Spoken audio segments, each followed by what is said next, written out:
सबसे पहला स्टार्ट करेंगे रिएक्टिविटी के बारे में। सी इनिशियली रिएक्टिविटी जो टर्म होगा that should be related with the tendency to lose electron, बराबर। कि रिएक्टिविटी कब पॉसिबल होगी, जब वो इलेक्ट्रॉन क्या करेगा, इजीली लूज करेगा, because they are metals, their character is electro positive, you want to gain electron or want to lose electron, तो जो जितना इजीली इलेक्ट्रॉन लूज करेगा उतना अच्छा रिएक्टिव माना जाएगा। तो 1A ज्यादा रिएक्टिव है 2A?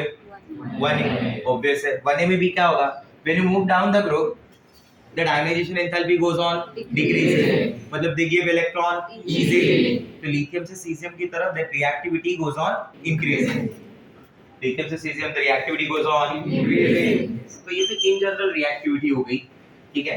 ये चेंज भी होती रहेगी, कहीं कहीं पे आपको ऐसा दिखेगा कि एक पर्टिकुलर सब्सटेंस की तरफ लिथियम की रिएक्टिविटी ज्यादा है बट सीजियम की कम है, बराबर। This is in general react order of reactivity, you can say. The first one, reaction with air.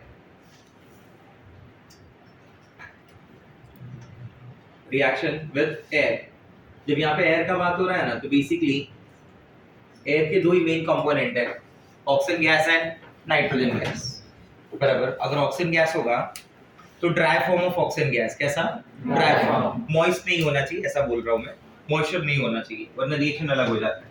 तो अगर मान लो ऑक्सीजन गैस के साथ रिएक्शन की बात कर रहा हूं, रिएक्शन विद एयर, सबसे फर्स्ट मैं ऐसे कंसीडर कर लेता हूं, चलो, कि reaction with oxygen gas. You tell me what happens if any metal react with oxygen gas? Metal oxides. Then metal result in formation of metal oxides.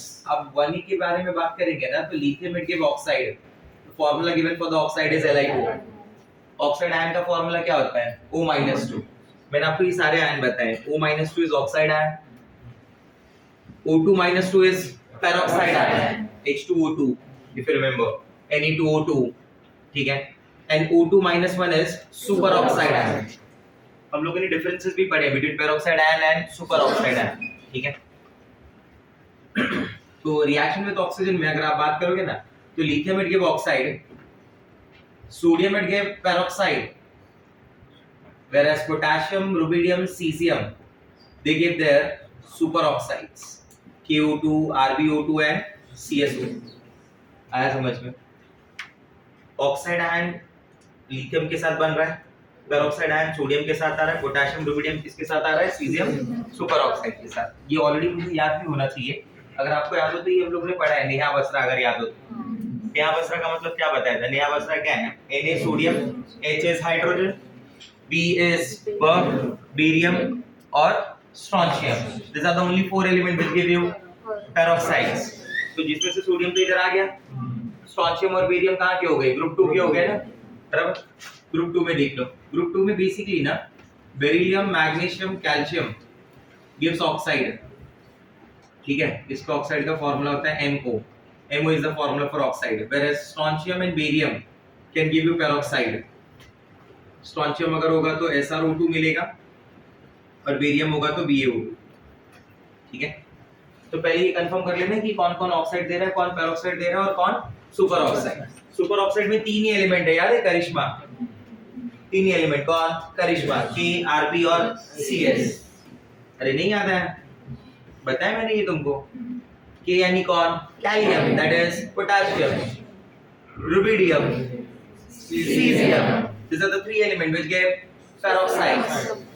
Sodium, strontium, barium give peroxide। These are the three elements which give superoxide। Sorry। And sodium, strontium and barium give you peroxide। याद हो जाएगा, ठीक है। तो अभी बिना देखे अपने को सोचना है, मैं पूछूंगा आपको आंसर बताना है कि कौन कौन सी ऑक्साइड देने वाला है, ठीक है। सोडियम कौन से सोडियम कैसे टाइप का कंपाउंड देगा? नेहा बसरा, बराबर। Rubidium give you which type of compound? Superoxide। Cesium gives you superoxide। Perfect। Barium gives you peroxide। 2A में तो कोई सुपरऑक्साइड देता ही नहीं है, आया समझ में बात? क्लियर हो जाएगा। That is the reaction with oxygen. Now the question is, ऐसा भेदभाव क्यों?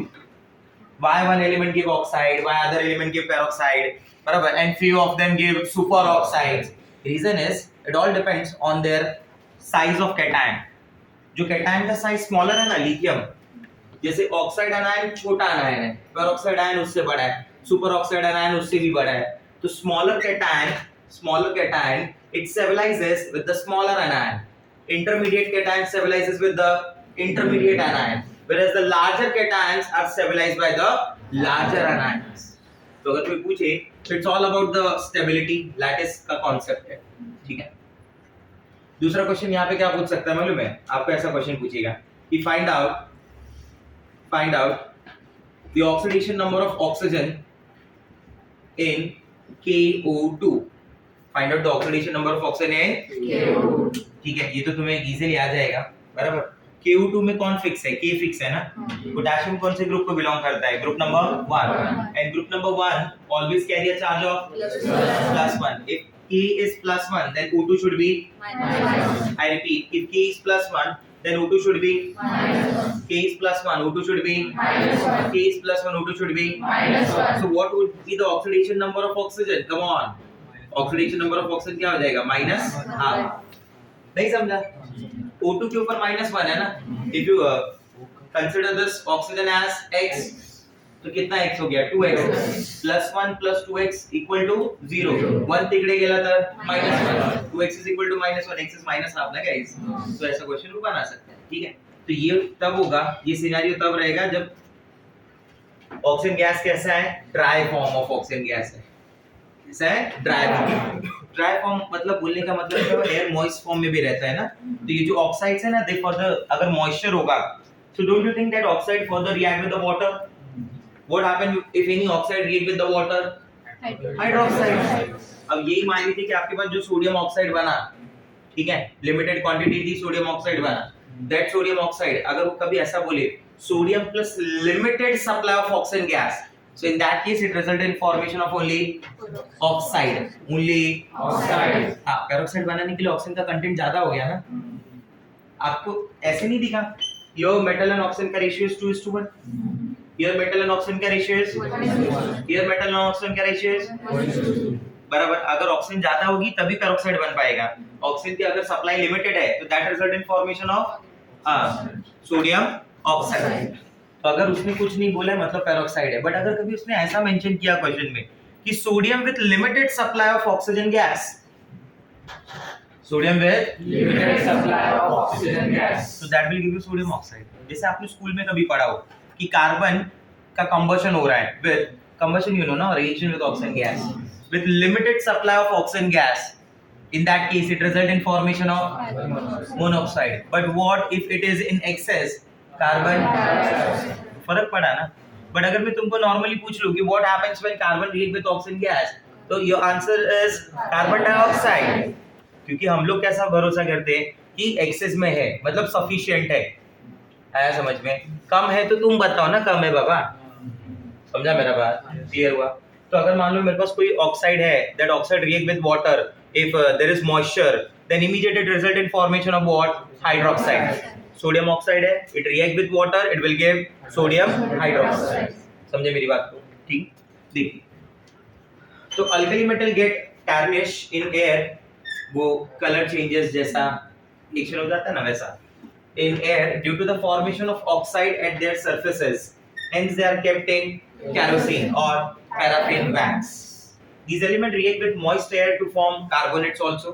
जैसे sodium plus oxygen, sodium oxide बन गया, वाटर है सोडियम हाइड्रोक्साइड बन गया, कार्बन डाइऑक्साइड है सोडियम कार्बोनेट भी बन गया। आ रहा है बात समझ में? ठीक है। तो ऐसे सब रिएक्शन होते रहते हैं अगर आप उसको एयर में डायरेक्ट कांटेक्ट में आ जाए, बराबर। अगर ये मेटल है और ये एयर के डायरेक्ट कांटेक्ट में आ रहा है, ड्राई एयर नहीं, ये मॉइस्ट एयर है मान लीजिए, ठीक है।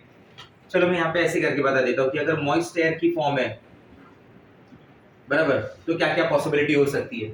मॉइस्ट एयर की फॉर्म होगी तो जैसे मान लो सोडियम रिएक्ट हो गया ऑक्सीजन के साथ, in that case it gives sodium oxide ना, that sodium oxide further react with water, that gives you sodium hydroxide.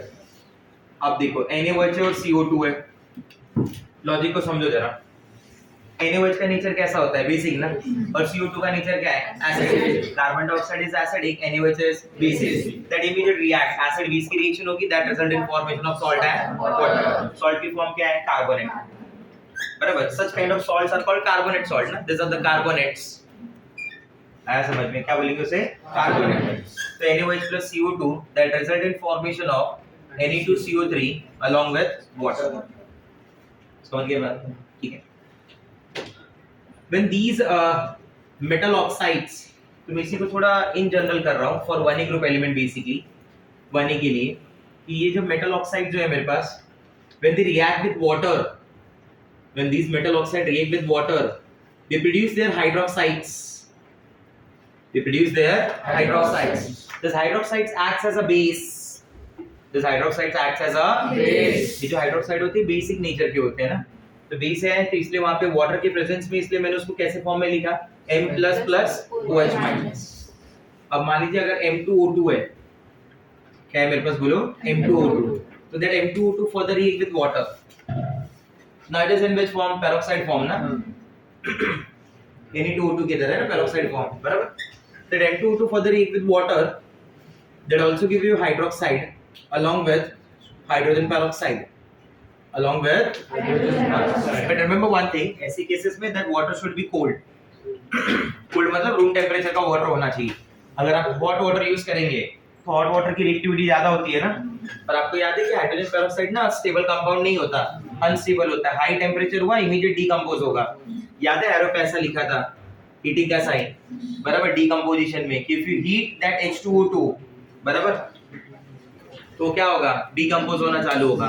तो अगर कभी किसी ने यहाँ पे हॉट वाटर दिया तो ऐसा लॉजिक लगाओ कि H2O2 कैसा कंपाउंड है, अनस्टेबल, हीट करने पे रुकेगा, टूटेगा, टूटेगा तो क्या टूटेगा, water plus oxygen.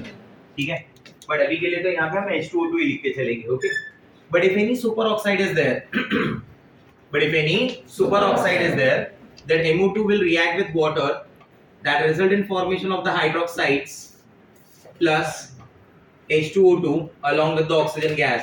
I hope you understand. जहाँ पे जितना ज्यादा कंटेंट ऑफ ऑक्सीजन है ना, उतना ही ज्यादा ऑक्सीजन के प्रोडक्ट मिल रहे हैं. इधर नॉर्मल था तो इधर हाइड्रोक्साइड मिला, बराबर, इधर पेरोक्साइड था तो पेरोक्साइड मिला, इधर सुपर ऑक्साइड था तो पेरोक्साइड के साथ साथ में ऑक्सीजन गैस भी मिला. अरे समझा मेरा बात? ठीक है, तू पूछ सकता है ना आपसे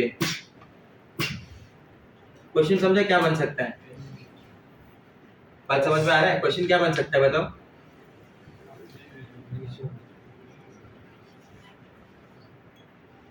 डोंट यू थिंक इनके ऊपर क्वेश्चन बन सकता है किसमें हाइड्रोजन पेरोक्साइड की फॉर्मेशन हो रही है, किसमें हाइड्रोजन पेरोक्साइड ऑक्सीजन की फॉर्मेशन हो रही है, कौन से वाले का कौन से वाले मेटल का सुपर ऑक्साइड रहे या पेरोक्साइड रहे कि वो ऑक्सीजन गैस भी रिलीज करे. तो किसका होना चाहिए, MO2. किसका होना चाहिए, KRB और CS, बराबर. ये एज इट इज फॉर्म में एक बार क्वेश्चन पूछा था जेईई एडवांस 2020 में.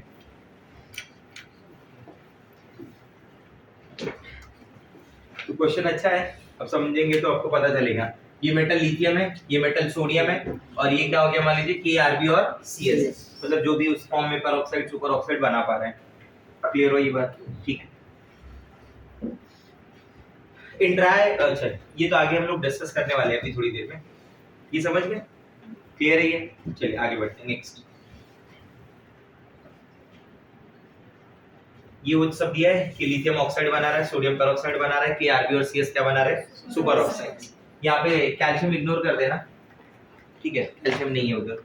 कैल्शियम, स्ट्रोंशियम, बेरियम लिख दिया है ना, हाँ, स्ट्रोंशियम एंड बेरियम के पेरोक्साइड्स. KRB CS समझ गए, MO2 टाइप ऑफ ऑक्साइड्स दे रहे हैं. Stability order of different oxide of a metal is due to lattice energy. सबसे ज्यादा स्टेबल कौन सी ऑक्साइड्स हैं, नॉर्मल ऑक्साइड, फिर सुपर ऑक्साइड्स.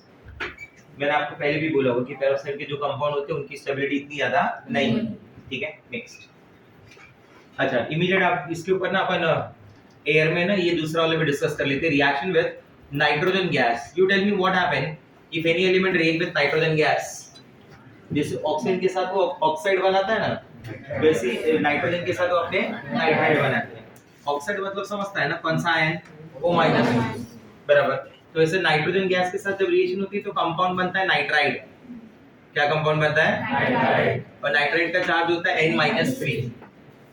नाइट्राइड का चार्ज क्या है, N-3. ध्यान देना, N-3 को नाइट्राइड बोलते हैं, N3- को अजाइड बोलते हैं. Both are totally different. This is an example of azide ion, जिसके बारे में हमने रेजोनेटिंग स्ट्रक्चर भी पढ़ा है. If you remember, N double bond N double bond N. तिकडे 3 नाइट्रोजन और 1 माइनस का चार्ज है ना, और इधर 1 नाइट्रोजन पे -3 का चार्ज है. There is difference. दोनों एक नहीं है भाई. उधर एक नाइट्रोजन ने कितना इलेक्ट्रॉन गेन किया है 3, इधर 3 नाइट्रोजन ने कितना इलेक्ट्रॉन गेन किया है 1, ऐसा समझो। तो मैं बोलता हूँ कि अगर कोई मेटल रिएक्ट होगी तो वो मेटल नाइट्रोजन के साथ रिएक्ट हो गई, मान लो मेटल विद नाइट्रोजन क्या बना देगा, मेटल नाइट्राइड। कैसी रिएक्शन होगी, मेटल का चार्ज क्या है, मान लो x है, इट कैन बी मोनोवैलेंट और नाइट्रोजन तो फिक्स है, will carry a charge of -3 मान के चलते हैं अपन वैलेंसी फैक्टर में, क्रॉस मल्टीप्लाई करेंगे कंपाउंड के लिए, फार्मूला क्या बन जाएगा M3NX, where X is the valency of the metal, X is the valency of the metal, yes। मुझे ये बताओ एग्जांपल जैसे हो गया वन ग्रुप से ना, वन ग्रुप से ओनली लिथियम रिएक्ट्स, बाकी कोई रिएक्ट नहीं होता। उसका रीजन क्या है कि सिर्फ लिथियम ही स्टेबल कंपाउंड बना सकता है, उसकी ही लैटिस एनर्जी हाई है, बाकी किसी की लैटिस एनर्जी हाई नहीं है। उससे क्या फर्क पड़ेगा, क्योंकि अगर किसी की अगर लैटिस एनर्जी हाई नहीं है ना, मतलब वो कंपाउंड स्टेबल नहीं है। आया समझ में? फेवरेबल कंडीशन में क्या था कि कंपाउंड की lattice energy should be high. तो वन ग्रुप से ओनली लिथियम रिएक्ट। चलो लिथियम का तो रिएक्शन बताओ क्या हो जाएगा, बोलो Li+N2, कम ऑन क्या देगा बोलो, Li3N, where X is 1, समझ गए ना, because that metal is monovalent, one group की मेटल है ना, तो क्या होगी मोनोवैलेंट, ठीक है। व्हाट अबाउट ग्रुप 2, 2A में ऑलमोस्ट सारे एलिमेंट रिएक्ट करते हैं, बेरिलियम मैग्नीशियम सब रिएक्ट करेंगे।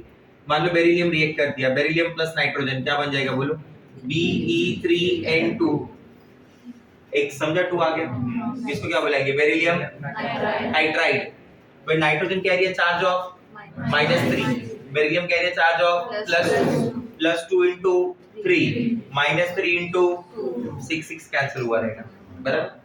मैग्नीशियम मान लीजिए आपने ले लिया Mg+N2, क्या फॉर्मूला बना दोगे बोलो, Mg3N2, magnesium nitride. Lithium nitride की खास बात क्या बताई मैंने कि lithium nitride it possess high lattice energy, lithium nitride it possess high lattice energy, yes. समझ रहे इस बात को, क्लियर हो रहा है पॉइंट, ठीक है। अब अगर मुझे क्वेश्चन पूछना हो ना, तो मैं एक क्वेश्चन ऐसा बना सकता हूँ, देखो इसको मैं एक जनरल रिएक्शन की फॉर्म में आपको दे रहा हूँ कि अगर मेटल है मेरे पास और वो नाइट्रोजन से रिएक्ट कर रही है, तो that result in formation of metal nitride, that result in formation of metal nitride, and this metal nitride M3NX further react with water, this metal nitride M3NX further react with water that result in formation of ammonia plus metal hydroxide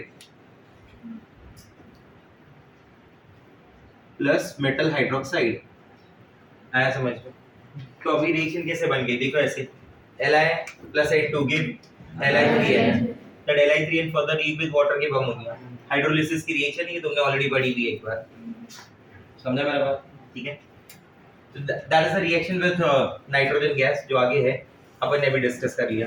reaction with hydrogen number 3, number 2 यहाँ पे basically reaction with hydrogen gas. You tell me what happened when these element react with hydrogen gas, what they give, metal hydride, याद है ये चीज पहले भी बताई है। फॉर्मूला क्या बना दिया, MHX, where X is the valency of the metal, if your metal is from 1A group X की value is 1, if your metal is from 2A group X की वैल्यू is 2, तो मतलब MH दो type के compound बनेगा, एक type का compound क्या होगा MH, दूसरा क्या होगा MH2, MH is from which group, 1A group, MH2 is from 2A group, your hydrogen carry a charge of -1, your also hydrogen carry a charge of -1, how many times, 2 times. These hydrides are dash in nature, obvious, ionic in nature, समझा। Stability order अगर देखेंगे आप तो ये LiH, NaH, KH, RBH और ये क्या हो जाएगा CSH। LiH क्या है बराबर, the size of hydrogen is very small, अरे ये सुनो गाइस, आपसे पूछा था हाइड्रोजन साइज की थी, आंसर क्या है थी, हाँ है ना। the size of hydrogen is very small, lithium तो स्मॉल है, what about the size of cesium, इतना, हाँ है ना। तो ऐसा नहीं लग रहा एक combination smaller cation smaller anion का है और एक कॉम्बिनेशन लार्जर कैटायन और स्मॉलर एनायन, तो फिट नहीं रहेगा लैटिस एनर्जी के हिसाब से। तो स्टेबिलिटी अगर जाए, थर्मल स्टेबिलिटी देखें, तो थर्मल स्टेबिलिटी किसकी ज्यादा हुई बोलो? Ts का मतलब होता है थर्मल स्टेबिलिटी, तो थर्मल स्टेबिलिटी किसकी ज्यादा हुई? LiH। किसकी कम हुई? CSH। आप समझ रहे मेरी बात? ठीक है। This hydride can act as a very good source of hydrogen gas. ये मैंने तुमको कई बार बताया हुआ है। ये रिएक्शन कुछ ऐसे चलता है, मान लो क्या होगा मालूम है कि मेटल की रिएक्शन हो गई हाइड्रोजन के साथ, मेटल की रिएक्शन हाइड्रोजन के साथ क्या बना दी? Metal hydride. अगर इसी मेटल हाइड्राइड को मैं वाटर से रिएक्ट करा दूं, कुछ याद आ रहा है? This is one of the method of preparation of hydrogen gas which produces pure hydrogen gas. मेरा एग्जांपल है सोडियम हाइड्राइड का एग्जांपल हमने डिस्कस किया था। इसमें H का चार्ज क्या है? माइनस है। वाटर में H का चार्ज क्या है? प्लस है ना। ये H माइनस ये H प्लस क्या बना देगा बोलो? H, MOH। How many times? X times. समझा क्या बन रहा है रिएक्शन? ठीक है, ऊपर इसके नीचे थोड़ा सा, हाँ। See, alkali metal combine with hydrogen to form hydrides. Hydrates of alkali metals are attacked by water to give back hydrogen. Their thermal stability decreases and basic property increases from LiH to CSH. Except beryllium, all the alkaline earth metal form MH2 type of hydride. आपको याद है beryllium hydride का polymer बनता है, अगर याद होगा तो। बेरिलियम हाइड्राइड का पॉलीमर है, 2 सेंटर 3 इलेक्ट्रॉन वाला, अपन डिस्कस भी किया है, बराबर। स्पेशल टाइप ऑफ बॉन्डिंग जब डिस्कस किया था ना, तो उसमें बेरिलियम हाइड्राइड के स्ट्रक्चर के बारे में बताया था। तो एटलीस्ट इतना आपको याद होना चाहिए कि बेरिलियम हाइड्राइड का जो स्ट्रक्चर है वो कैसा स्ट्रक्चर है? पॉलीमर। और उसके साथ साथ में बेरिलियम हाइड्राइड और मैग्नीशियम हाइड्राइड, बेरिलियम हाइड्राइड और magnesium hydride, they are itself covalent in nature. Reason क्या बताओगे बोलो? They are itself covalent in nature due to the smaller size of cations, due to the smaller size of cations. Beryllium hydride directly prepare नहीं होता, उसको prepare करने के लिए हम लोग बेरिलियम क्लोराइड का यूज करते हैं by using LiLH। BH2 and MgH2 are covalent and others are ionic, बाकी के सब आयनिक होते हैं। चलिए next, reaction with water already we have discuss. मुझे बताओ कि रिएक्शन विद वाटर जो है, मेटल विद वाटर, ली पीसीएस मैम सिंटल हाइड्रोजन छापा, याद है? There are few metals which react with cold water, there are few metals which react with hot water, and there are few metals which react with steam, और कुछ तो ऐसे जो रिएक्ट भी नहीं करती, याद है? तो 1A ग्रुप जो है सबसे रिएक्टिव मेटल में आता है, तो they react with the cold water, बराबर? React with the cold water. तो वाटर के पॉइंट में बातें तो क्लियर है एकदम कि वाटर के रिएक्शन पे क्या बनाएगा? हाइड्रोक्साइड बनाएगा। लिथियम जो है ना, लिथियम, इट रिएक्ट स्लोली, बराबर।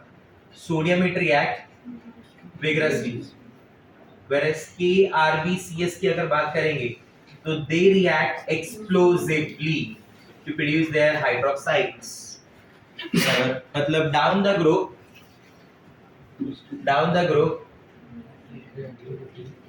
that reactivity increases, down the group that reactivity increases। RBCS में तो बहुत ज्यादा रिएक्टिविटी आ जाती है, तो वही चीजें, lithium reactive towards water, sodium react vigorously, RBCS तक पहुंचते दे रिएक्ट एक्सप्लोसिवली।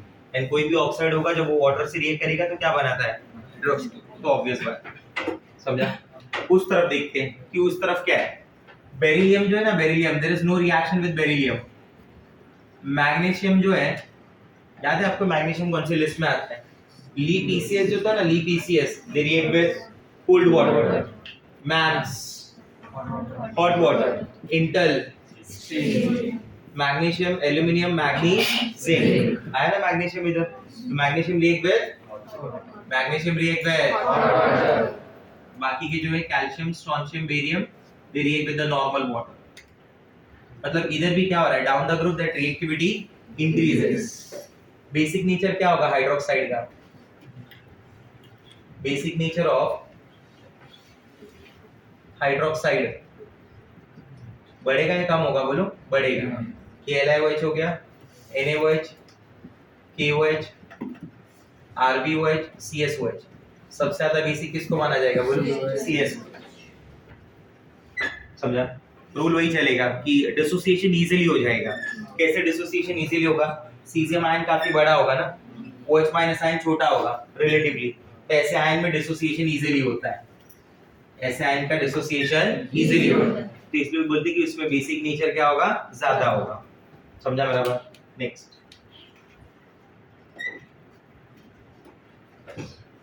हैलाइड्स। ना टेल मी अबाउट हैलाइड्स, क्या होगा हैलाइड्स के बारे में? बंद करते हैं, स्लिप मोड पे।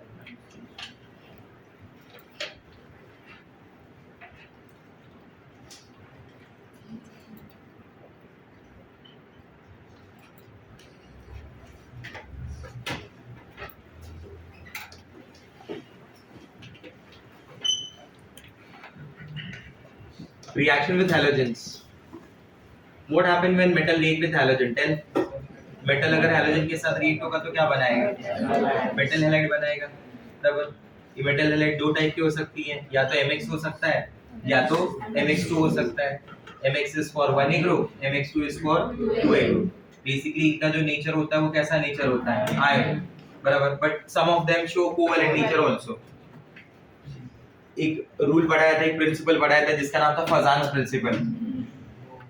रूल प्रिंसिपल का नाम क्या था? फजान प्रिंसिपल। फजान प्रिंसिपल ने क्या बोला था? जब एक छोटा कैटायन किसी बड़े आयन को अप्रोच करता है, बराबर, अट्रैक्ट करता है, तो उस प्रोसेस में जो उस बड़ा आयन है ना, उसका जो इलेक्ट्रॉन क्लाउड है वो उसकी तरफ क्या हो जाता है? Pulled, and the structure get distort during this distortion. याद है ऐसा कुछ बताया था? Ability of smaller cation to attract that larger anion is called polarizing power. The ability of anion to get pulled is called polarizability. The process is called polarization. उतना ज्यादा covalent character develop होगा जितना बड़ा anion होगा, जितना छोटा cation उतना ज्यादा पुल करेगा, उतना ज्यादा कोवेलेंट कैरेक्टर होगा। स्मॉल साइज होनी चाहिए कैटायन की, anion की साइज लार्ज होनी चाहिए, बराबर। चार्जेस उनके ऊपर ज्यादा होने चाहिए, ये उसके फेवरेबल फैक्टर थे। अभी जैसे मान लो कि मैं कंपेयर करूं, ठीक है, तो 1A और 2A में, तो 1A और 2A के केस में जैसे ये भी आयनिक है, उसको भी आयनिक मान रहे हैं अपन, ऐसा नहीं कि वो आयनिक नहीं है, बट ज्यादा आयनिक नेचर इसके पास होगा। इधर क्या है? चार्ज बढ़ गया ना, +2 का चार्ज हो गया, तो इसके पास ज्यादा कोवेलेंट कैरेक्टर आएगा, ठीक है। अब देख, लिसन, जैसे मेरे पास मान लो LiCl है, और LiCl, NaCl, KCl, RbCl और CHCl, बताओ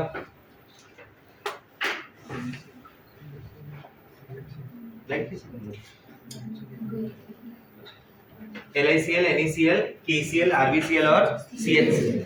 तो don't you think if I compare there covalent character, अगर मैं उनका कोवेलेंट कैरेक्टर कंपेयर करूंगा, तो जो लिथियम आयन है इज वेरी, हैलाइड आयन का तो कोई प्रॉब्लम ही नहीं है ना, सब जगह क्लोराइड ही है, but lithium, sodium, potassium, rubidium और सीजियम, उसमें आपको नहीं लगता size of lithium ion is very small?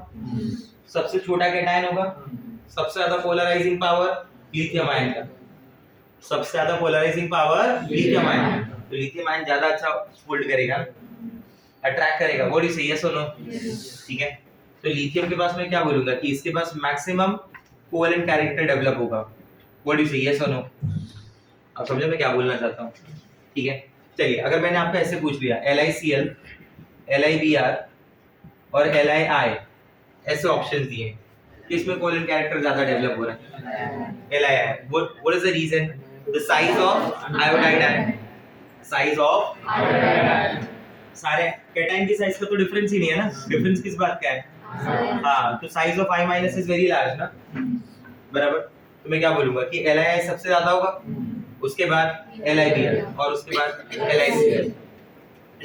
समझा मेरा बात? अरे हाँ या ना बोलो भाई, क्लियर हो रहा है पॉइंट? यस, ठीक है। देखिए नेक्स्ट, नंबर 5, solution in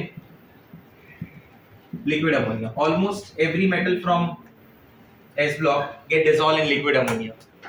मैं रिएक्शन नहीं बोल रहा हूँ, मैं बोल रहा हूँ डिसॉल्व। मैंने वर्ड का यूज किया डिसॉल्व, रिएक्शन नहीं बोल रहा अपन। जैसे आप कंपाउंड को वाटर में डिसॉल्व करते हैं ना, तो NaCl को जब आपने वाटर डाला तो अंदर अलग कुछ नहीं हुआ, वो NaCl ही था, समझा? तो वैसा डिसॉल्व का बात हो रहा है, रिएक्शन का बात नहीं हो रहा है। तो solution in liquid ammonia, liquid ammonia जो सॉल्वेंट है ना, लिक्विड अमोनिया, यहाँ पे मेरे पास liquid ammonia as a solvent है। लिक्विड अमोनिया क्या है मेरे पास? सॉल्वेंट। ये रिएक्शन का प्रोसेस नहीं है, ये प्रोसेस को ये प्रोसेस बोला जाता है सॉल्वेशन। क्या बोला जाता है? सॉल्वेशन। जब आप डिसॉल्व कर रहे हैं सॉल्वेंट वगैरह के अंदर। तो your liquid ammonia is used as solvent. तो liquid ammonia is used as solvent. अब देखिए, जब किसी मेटल को लिक्विड अमोनिया में डिसॉल्व करेंगे ना, तो ये मेटल इमीडिएट अपने आप को कन्वर्ट कर देगा in the form of metal ion and electron. ये मैं किसकी बात कर रहा हूँ? कौन से ग्रुप की? 1a group. एक इलेक्ट्रॉन मतलब 1a group. M become M plus by loss of 1 electron। अंदर क्या है? बहुत सारे अमोनिया है। Ammonia itself polar in nature। Ammonia itself polar in nature। कैसे? नाइट्रोजन का चार्ज क्या है? डेल नेगेटिव ना। तो हाइड्रोजन का चार्ज क्या है? Del positive. ये पता है मेरे को कि नाइट्रोजन और हाइड्रोजन में नाइट्रोजन डेल नेगेटिव रहेगा, बराबर? तो जैसे ही M+ में दिखेगा ना, तो वहां पे अमोनिया जो है ना, अमोनिया उसको सराउंड करना चालू कर देगा। अमोनिया उसको सराउंड करना क्या करेगा? चालू कर देगा। और it result in formation of a complex like this.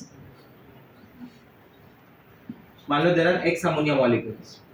कितने ammonia molecule? x। Now that metal ion gets surrounded by x ammonia molecules and result in formation of a such kind of complex। ये complex कुछ इस तरीके का है। ये आपका metal ion था, ये अमोनिया है ना, NH3 NH3 NH3 NH3 NH3, बराबर? ठीक है? अट्रैक्शन समझा नहीं समझा बात? कि मेटल आयन जो है वो सराउंड हो रहा है किससे? अमोनिया से। x नंबर ऑफ अमोनिया है। अब जो इलेक्ट्रॉन है ना, इलेक्ट्रॉन के ऊपर चार्ज क्या होता है? माइनस। उसको भी तो अट्रैक्शन मिलेगी ना भाई। अमोनिया में हाइड्रोजन क्या है? प्लस है ना, तो वो प्लस उसको अट्रैक्ट कर रहा है। मान लो ऐसे, और कॉम्प्लेक्स कुछ ऐसा बना के दिखा रहा हूं कि NH3 उनके अट्रैक्शन का, मान लो ये y टाइम्स है, ओवरऑल चार्ज क्या डेवलप होगा? माइनस। ओवरऑल चार्ज क्या डेवलप हुआ? माइनस। अमोनिया मॉलिक्यूल कितने हो गए? y हो गए, ठीक है? नेट रिएक्शन लिखा तो क्या हो जाएगा? ये इलेक्ट्रॉन, ये मेटल आयन कैंसिल हो जाएगा। मैं डायरेक्ट क्या लिख सकता हूं बताओ? डायरेक्ट क्या लिख सकता हूं? अच्छा, इधर क्या हुआ रहेगा? इधर ये इलेक्ट्रॉन है ना, ये हो गया आपका H3N, ये हो गया आपका H3N, ये हो गया H3N, बराबर?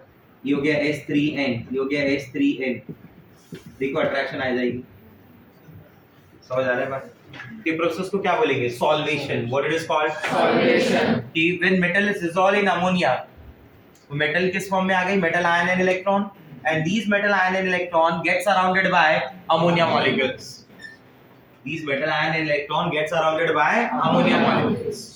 जैसे यही चीज जब वाटर में होती है तो उस प्रोसेस को बोलते हैं हाइड्रेशन। तो जब किसी और सॉल्वेंट में होगी तो उस प्रोसेस को बोलते हैं solvation. In case of other solvent the term is used solvation. और उस प्रोसेस में जो एनर्जी रिलीज हो उसे बोलेंगे सॉल्वेशन एनर्जी। हाइड्रेशन में जो रिलीज होगी that will be called as hydration energy, but जो सॉल्वेशन में रिलीज होगी उसे बोला जाएगा सॉल्वेशन एनर्जी। टर्म का डिफरेंस है बस। वाटर यूज कर रहे हो तो आप उसको हाइड्रेशन बोलोगे, आप वाटर यूज कर रहे हो तो आप उसे क्या बोलोगे? हाइड्रेशन। कोई दूसरा सॉल्वेंट होगा तो आप उसे बोलोगे सॉल्वेशन। आप समझ गए मेरी बात को? तो ये प्रोसेस को अपन सॉल्वेशन बोलेंगे। क्या बोलेंगे? सॉल्वेशन। लिख सकते हैं ऐसे, metal plus x plus y ammonia ना, metal plus x plus y ammonia that give you MnH3 x time, ऊपर चार्ज क्या आ गया? प्लस, बराबर? और इधर क्या हो जाएगा? NH3y टाइम्स, ऊपर चार्ज क्या आ गया? माइनस, बराबर? इसे बोलते हैं अमोनिएटेड इलेक्ट्रॉन्स, और it is also called as solvated electrons. क्या बोलेंगे इसे? Solvated electron. मैं पूछना चाहता हूँ सॉल्वेंट इलेक्ट्रॉन का नेचर कैसा है? पेयर्ड है या अनपेयर्ड है? अनपेयर्ड। पेयर्ड तो कब बोलते हैं? जब दो इलेक्ट्रॉन एक साथ हो ना। क्या दो इलेक्ट्रॉन है वो? एक ही है ना, तो पेयर्ड या अनपेयर्ड? जो अनपेयर्ड होते हैं उनका नेचर कैसा होता है? तो अपन बोलते हैं कि this solution is paramagnetic in nature. This solution is paramagnetic. हां, अनपेयर्ड होने की वजह से कंडक्टिविटी, ये आयन और इलेक्ट्रॉन दोनों की वजह से क्या देखने को मिलता है? कंडक्टिविटी। और जहाँ कहीं भी अनपेड इलेक्ट्रॉन होते हैं वहाँ कलर का भी कॉन्सेप्ट आता है। तो ये जो सॉल्यूशन होता है ना, this is blue colour solution, this is blue colour solution. But problem यही है कि if it is kept for a long period of time, if it is kept for what long period of time, तो ये जो metal amide का complex है ना MnH3x का, ये स्लोली टूटने लगता है and that result in formation of metal amide along with the liberation of hydrogen gas, and that blue color slowly changes to bronze color, वो धीरे धीरे फेड होके ब्रॉन्ज। अरे एनसीईआरटी घर पे पढ़ लेना जाके, क्या चेक कर रहे हैं? इधर देख, पढ़ा रहा ना भाई, सुनना मेरी बातों को ध्यान से। इसलिए शुरुआत में बोला था बुक बंद कर दो, इधर फोकस करो खाली। इसकी जो कंडक्टिविटी होती है ना, वो इतनी ज्यादा होती है कि किसी मेटल के कंडक्टिविटी के बराबर हो सकती है। आप समझ रहे मेरी बात को? किसी मेटल के कंडक्टिविटी के बराबर की हो सकती है, समझा? इतनी ज्यादा कंडक्टिविटी सॉल्यूशन शो कर सकता है, समझा? इसमें दोनों ऑप्शंस अवेलेबल है, वो इलेक्ट्रॉन भी अवेलेबल है और आयन भी अवेलेबल है। आप समझ रहे मेरी बातों को? आयन भी अवेलेबल है और इलेक्ट्रॉन। इलेक्ट्रॉन की फॉर्म कैसी है? सॉल्वेटेड इलेक्ट्रॉन बोलते हैं उसे, बराबर। You can say ammoniated electron also. आप सॉल्वेटेड नहीं बोलना चाहते, आप सॉल्वेंट का नाम ही ले लो। सॉल्वेंट कौन है? अमोनिया है, तो उस इलेक्ट्रॉन को अमोनिएटेड इलेक्ट्रॉन बोल दो। उस इलेक्ट्रॉन को क्या बोल दो? Ammoniated electron. आप समझे मेरी बात को? ठीक है। सॉल्यूशन का कलर कैसा ले रहे हैं? ब्लू कलर, बराबर। और ब्लू कलर से किसमें चेंज हो रहा है? धीरे धीरे ब्लू कलर के सॉल्यूशन से किसमें चेंज हो जाएगा? ब्रॉन्ज कलर के सॉल्यूशन में फेड होने लगेगा, बराबर। अगर इसे ज्यादा टाइम के लिए रखा गया तो, समझा? और धीरे धीरे पैरामैग्नेटिक जो सॉल्यूशन है, slowly it turns to diamagnetic. But ये सब बातें कब होंगी? जब ये सॉल्यूशन क्या हो? Kept for a long period of time, otherwise नहीं। समझा मेरा बात? क्लियर है? ठीक है, कॉपी करना चालू करो। Number 6, reaction with carbon.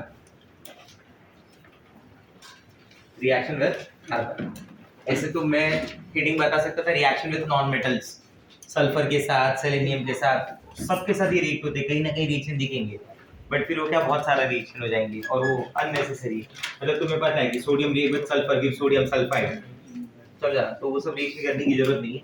हाँ, कार्बन के लिए थोड़ा स्पेसिफिक रिएक्शन से इसलिए बता रहा हूँ। कार्बन में जैसे वन ग्रुप में बात करेंगे तो from one group element, from one group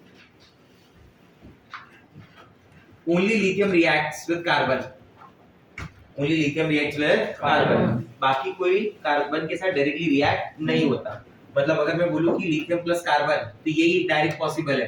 that result is formation of Li2C2, that result in formation of Li2C2। Identify the type of carbide. Lithium का चार्ज क्या होता है? +1 into 2 +2, तो C2 के ऊपर का चार्ज क्या हो गया? C2 के ऊपर का charge -2। C2 -2 is which type of carbide? It is an example of acetalide carbide, बराबर। कोई आपसे अगर ऐसा बोले कि सोडियम प्लस कार्बन का रिएक्शन हो है, तो आंसर उसका कोई रिएक्शन नहीं है, बराबर। But sodium is also able to give, sodium also form acetylide, sodium acetylide. Sodium direct carbon के साथ भले रिएक्ट नहीं करता, बट सोडियम अपना एसिटालाइड बना सकता है, Na+C2H2। ये C2H2 कंपाउंड कौन है? एसिटिलीन है, बराबर ना। एसिटिलीन में जो H है, वो H कौन से टाइप के कार्बन को बॉन्डेड है पता है? ट्रिपल बॉन्डेड कार्बन को। And the triple bonded carbon का इलेक्ट्रोनेगेटिविटी वो sp है ना, तो it possess the highest electronegativity. And being highly electronegative, सबसे ज्यादा इलेक्ट्रोनेगेटिविटी होने की वजह से जो सामने H होगा, अगर मैं बहुत ज्यादा नेगेटिव हूं, तो जो मेरा H है वो बहुत ज्यादा पॉजिटिव होगा, तो can be release in the form of H+। H plus की फॉर्म में कब रिलीज हो सकता है? तो अपन क्या बोलते हैं? H की प्लस की फॉर्म में तब रिलीज हो सकता है जब वो हाई इलेक्ट्रोनेगेटिव एलिमेंट से बॉन्डेड हो, like fluorine, oxygen, nitrogen, where the electronegativity of nitrogen is 3.0। अपना ट्रिपल बॉन्डेड कार्बन भी उसको क्रॉस कर चुका है, तो वहां भी जो H रिलीज होगा किस फॉर्म में होगा? H+। तो यहाँ से कंपाउंड क्या बन जाता है मालूम है? C2NO2, या फिर एक्चुअली उसको ऐसे लिखना चाहिए Na2C2। This compound is called sodium acetylide, this compound is called sodium acetylide, बराबर। तो जैसे लिथियम ने लिथियम एसिटाइलाइड बनाया, वैसा सोडियम ने भी सोडियम एसिटाइलाइड बनाया। दोनों के प्रोसीजर में फर्क था बनने के। Lithium directly react with the carbon to give carbide, sodium react with acetylene to give sodium carbide. आप समझे मेरी बात को? हाँ या ना? सोडियम का डायरेक्ट रिएक्शन कार्बन के साथ पॉसिबल नहीं है। अगर कोई आपको ऐसा बोले कि Li2C2 है, इसका हाइड्रोलिसिस कर दिया, तो that result in formation of LiOH plus C2H2, that you know very well. On hydrolysis it gave acetylene, that's why the carbide is called acetylide carbide. Sodium carbide react with water, बराबर, वो क्या देगा बोलो? NaOH plus C2H2। आ गया समझ में? ये reaction, ये 5 रिएक्शन जो है ये समझ में आने चाहिए आपको कि लिथियम डायरेक्ट कार्बन से रिएक्ट करता है, बट सोडियम डायरेक्ट कार्बन से रिएक्ट नहीं करता। सोडियम प्लस एसिटिलीन की रिएक्शन पॉसिबल है, that give you sodium acetylide, बराबर। Lithium carbide plus water give you LiOH plus C2H2। वैसा ही same sodium carbide undergo hydrolysis to give you plus C2H2। आया समझ में? ग्रुप 2 से बात करेंगे ना, तो from group 2A beryllium gives carbide. ऐसा नहीं कि बेरिलियम कार्बाइड नहीं देता, बट डायरेक्ट रिएक्शन से नहीं देता, मतलब बेरिलियम प्लस कार्बन ऐसा नहीं देगा। बेरिलियम गिव्स कार्बाइड, बट उसके लिए beryllium oxide react with carbon, beryllium नहीं, बेरिलियम ऑक्साइड, हाँ, react with carbon to give you beryllium carbide, जिसका फार्मूला होता है Be2C, बराबर। क्या फार्मूला है? Be2C। अब ये Be2C को अगर देखेंगे और इसकी हाइड्रोलिसिस करते हैं, तो बेरिलियम का चार्ज क्या होता है? +2 into 2, टोटल चार्ज क्या हो गया? +4। तो C के ऊपर चार्ज क्या आ गया? -4। मतलब हाइड्रोलिसिस में क्या प्रोड्यूस करेगा? CH4। याद आया कुछ? बाकी एलिमेंट्स में अगर बात करोगे ना, तो मैग्नीशियम जो है मेरे पास, मैग्नीशियम हो गया, कैल्शियम हो गया, स्ट्रोंशियम, ये सब जो एलिमेंट है, अदर फॉर्म एसिटाइलाइड कार्बाइड। बाकी ये सब क्या देते हैं? एसिटाइलाइड कार्बाइड, Mg, Ca, बराबर। ये सब Mc2 प्रोड्यूस करेंगे। M का चार्ज क्या हो गया? +2, तो C2 पे चार्ज क्या आएगा? -2। C2 पे चार्ज -2 मतलब कौन सी carbide? एसिटाइलाइड। The best example, calcium carbide. It is one of the method of preparation of acetylene. आपने पढ़ा भी ये मेथड, सिलेबस का पार्ट है आपके। कैल्शियम कार्बाइड प्लस वाटर क्या दे देगा बोलो? Calcium hydroxide plus C2H2। समझ में आ रहा है कैसे? कैल्शियम का चार्ज क्या था? +2, C2 का चार्ज -2, वाटर पे चार्ज प्लस, OH पे charge minus, opposites attract. Clear हो रहा है बात? ठीक है। Sometime Mg also gives Mg2C3। Mg also gives Mg2C3। Magnesium का चार्ज क्या हो गया ओवरऑल? +2 into 2 ना, दैट इज +4। तो ओवरऑल C3 पे चार्ज क्या आ गया? C3 पे चार्ज क्या आ गया? -4। Which type of carbide? Propylide, or it is also popular by the name of halide। And these all hydrolysis when they react with water, तो यहाँ से मेरे पास रिएक्शन क्या बन गई कि मेटल प्लस कार्बन क्या देगा? Metal carbide. फॉर्मूला नहीं लिख रहा हूँ क्योंकि यहाँ पे फॉर्मूला बार बार चेंज होता है, समझे मेरी बात को? Metal plus carbon give metal carbide, and these metal carbide further react with water। Metal वाला पार्ट OH के साथ जाता है, कार्बाइड वाला पार्ट H के साथ जाता है, क्योंकि मेटल कार्बाइड में पॉजिटिव नेगेटिव कौन? Metal positive, carbide negative. Water में H पॉजिटिव, OH नेगेटिव। तो metal with OH, carbide with H। Carbide with H result in formation of hydrocarbon. जो भी हाइड्रोकार्बन बनेगा उसके अकॉर्डिंगली इसकी नेमिंग होती है। If that hydrocarbon is methane, then it is methylide. If it is acetylene, acetylide. If it is propyne, propylide. If it is alene, allyide। आया समझ में बात? ठीक है। Plus metal hydroxide. आया समझ में? ये कॉपी कर लेंगे यहाँ तक, केमिकल प्रॉपर्टीज का पार्ट होगा।